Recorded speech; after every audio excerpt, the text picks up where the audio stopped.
Et bonjour et bienvenue sur cette quatrième vidéo justement de la Game Jam numéro 25 du site Gamecoder. Je vais vous montrer un petit peu mon avancement, ce que j'ai pu réaliser. Alors la dernière fois, ce qu'on pouvait faire, je vais vous le montrer tout de suite, c'est qu'on pouvait bouger la boule dans toute la carte, mais lorsqu'on touchait un obstacle ou enfin une texture, disons, on pouvait la traverser. Maintenant, c'est ce que j'ai modifié du coup, c'est que justement lorsqu'on touche une texture, alors c'est peut-être mal fait parce que la boule peut rentrer un petit peu, mais je sais pas si j'aurai le temps, je pense que je l'aurai, mais on verra, de modifier ça.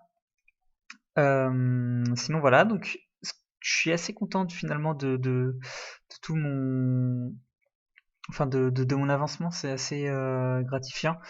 Donc je vais vous montrer un petit peu comment j'ai procédé.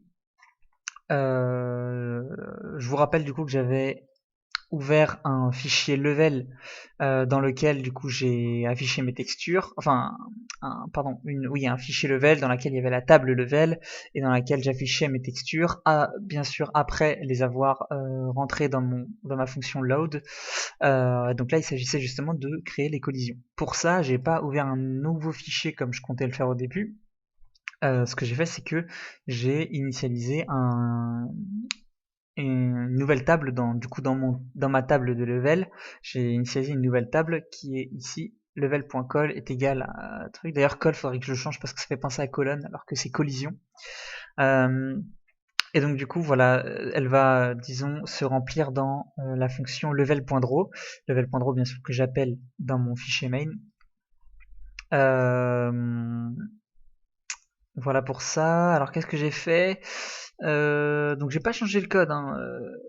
Il est fondamentalement le même. Simplement ici, voilà, je rajoute une table. En fait, j'essaye d'identifier chacune des textures afin de les séparer, en fait, même si on a l'impression que dans le jeu, comme vous pouvez le voir, elles sont collées, mais en fait, j'essaie de les séparer et de les numéroter.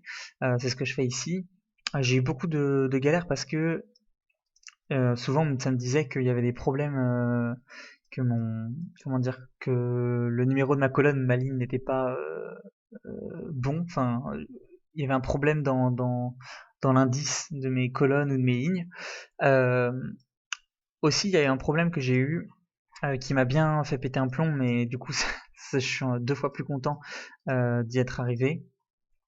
C'est que j'ai essayé de l'appeler dans la fonction main.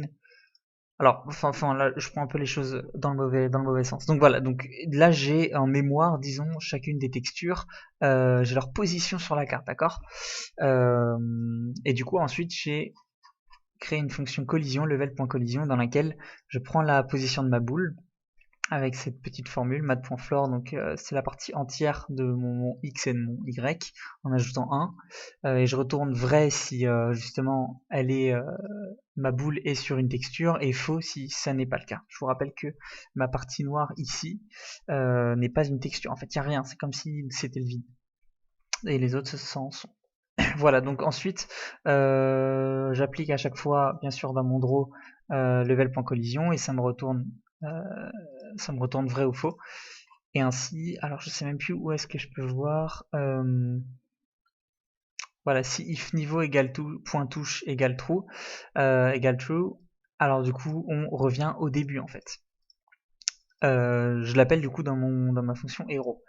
Euh, Hero.draw, voilà, et c'est pour ça que j'appelle myLevel ici. Alors je sais pas si c'est clair. En tout cas, le principe n'est pas à mon sens, de comprendre tout, c'est juste voilà, de voir un petit peu l'avancement de ce que j'ai fait. Et on voit une grosse ligne ici. C'est parce que j'essaye de créer mon laser qui est là. On va voir ce que je vais faire. Peut-être que je vais l'écrire dans un nouveau fichier, peut-être pas. Pour l'instant, je l'ai fait en tout cas dans un nouveau fichier. Mais voilà, voici la totalité de ce que j'ai fait. Et je vous revois du coup pour la prochaine étape. S'il y en a une, encore une fois, on n'est pas loin de l'abandon.